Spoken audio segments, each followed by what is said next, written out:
Welcome back to Living in Mexico. I'm Ana Maria Salazar. Thanks so much for joining us. We broadcast every weekend from 7 to 8 a.m. Saturday and Sunday on Grupo Imagen. So keep on joining us on the weekend. In fact, one of the issues that popped up again, and I don't know, you may have seen some headlines, especially those of you who live in Mexico City, regarding the water crisis in Mexico City. But in fact, there is a water crisis nationwide.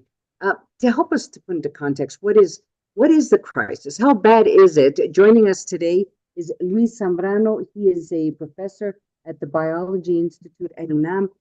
Thanks so much for joining us. I hate to alarm people, but it is, Professor, it is actually pretty bad. Welcome to the show. Hi, thank you, Ana Maria, to have me here. Yes, I mean, sometimes it's ugly to give bad news, and particularly these news that will create problems in the following year, in this year, in 2024, for the following month. So it's better to hear the bad news now that we can make some things instead of don't do it anything because we try to avoid bad news. Well, just give us numbers. Put into context why this year in particular is potentially could be I don't want to use the word catastrophic, but it sounds like Mexico is starting to have to confront in a very serious matter this water shortage, not only in the northern part of the country. We've been talking about that on our show throughout the years, but also it's affecting Mexico City. It's a part of the country where there's a lot of water.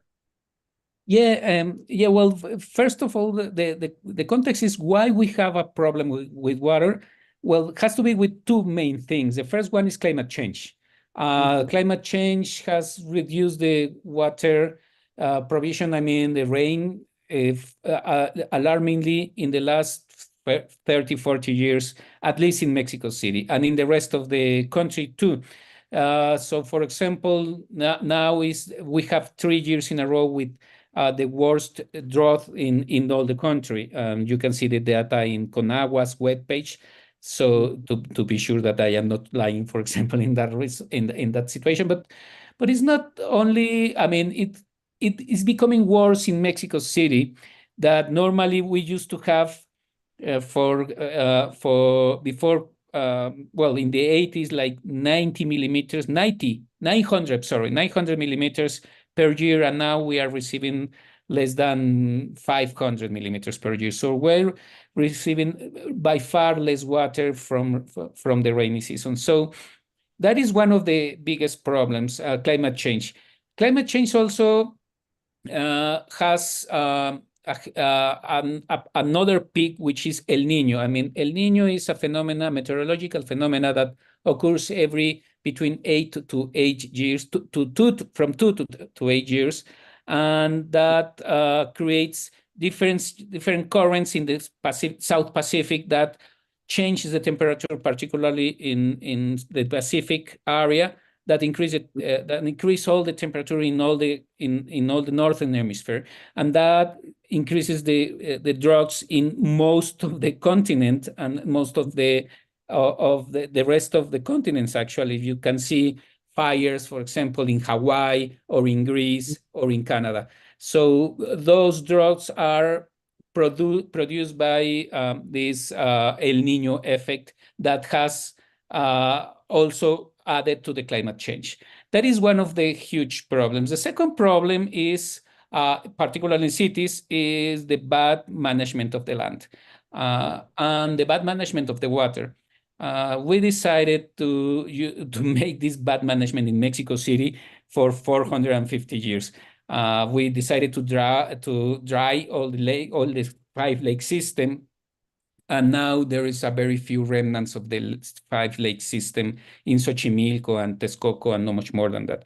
So that has created a huge problem because we have to overexploit the aquifer, and that is creating huge problems now because we have to. I mean, more than 35% of the water comes from outside, from Cutzamala system, and now because we are really in in the drought, and all the dams that supply water for Mexico are below 15%, that normally used to be in 60% at this time of the year, and we have huge problems.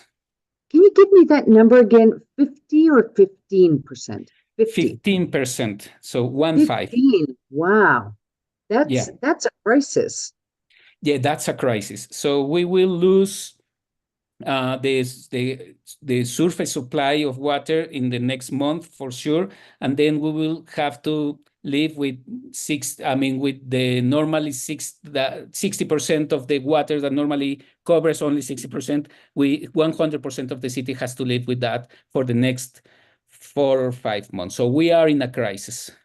In prior years, there would be a reduction of water flow in Mexico City because they were doing something either to the drainage, or they were constructing this big aqueduct. I mean, there's different reasons why there was a reduction of water, and it would last for a couple of days.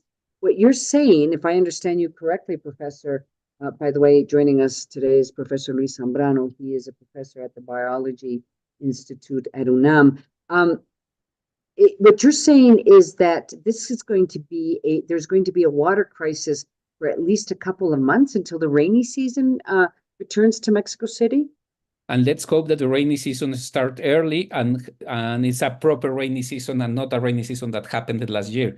So it's not a couple of months, it's about 4.5 months that we will have this crisis until it starts to rain. Yeah. Well, let me ask you this then. Can you just put into context then what is happening nationwide? I mean, of course, we focus on Mexico City because that's what we see on the headlines, and it's an election year, and of course, I'm sure it's going to be used as part of the talking points for the opposition. The fact that there is a water crisis in Mexico City, and one of the candidates was the mayor of Mexico City. So there's a lot of talk about the crisis in Mexico City, but could you just lay out what's happening in the rest of the country? Yeah, well, the rest of the country is in the same crisis. We are more than 50% of the territory is completely in drought at this moment. So and part of the problem is that that affects, for example, agriculture. So we will reduce also in 50% the agricultural production because of the lack of water, and that will create a huge problem in terms of producing food, basically, and then we will have to import a lot of food from other countries. That is one of the issues, but it's not the only issue. I mean, that is in rural areas, but Mexico City is not the only city that will suffer. Monterrey probably, Guadalajara probably, and other cities that depends on water that are now in this moment in a very, very dry conditions. Is this now our new normal? You know what I mean? I mean, is this it? I mean, we're going to have this crisis from now on, and steps are going to have to be taken to mitigate the effect of this water shortage? I think that this is a peak of the crisis because of El Niño. So El Niño is, increase the problem because El Niño creates this type of problems plus the climate change. The following year probably will be closer to the average, not the average that we used to have 50 years ago, the average that we used to have in the last 5 or 6 years. So it won't be a huge crisis, but it will be a new normality that we will have less water in the following years. Yes, so we have to prepare and we have to adapt to that condition in many ways. So let me ask you this then, Professor, and I really appreciate you joining us today and living in Mexico. What should the new president of Mexico do as she's sworn in next year? Because it sounds like this is a crisis that is going to be it's so important, and it could be so devastating. It may have to be one of her priorities as she starts her term. I mean, what should she do in 2025, for example? Well, she should start with short-term problems and long-term problems. And the short-term problems is how to face this crisis that we will have in the following months. And that will be not easy because it will create social problems, probably more violence. We are in a violent moment that is, these are violent moments. That violence probably will increase because of the lack of water. So they have to be a fast response for the need of water, of the shortage of water in the following months.